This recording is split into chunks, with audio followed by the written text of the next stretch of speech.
നിന്നുള്ളിലെ മോഹം സ്വന്തമാക്കി ഞാനും, എൻ നെഞ്ചിലെ ദാഹം നിന്റേതാക്കി നീയും.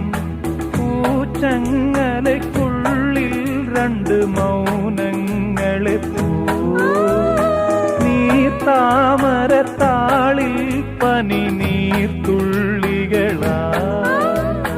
ഒരു ഗ്രീഷ്മശാഖിയിൽ വിടരും വസന്തമായി പൂത്തുലഞ്ഞ പുളകം നമ്മൾ. പൂങ്കാറ്റിനോടും കിളികളോടും കഥകൾ ചൊല്ലി നീ, കളികൾ ചൊല്ലി കാട്ടുപൂവിൻ കരളിനോടും.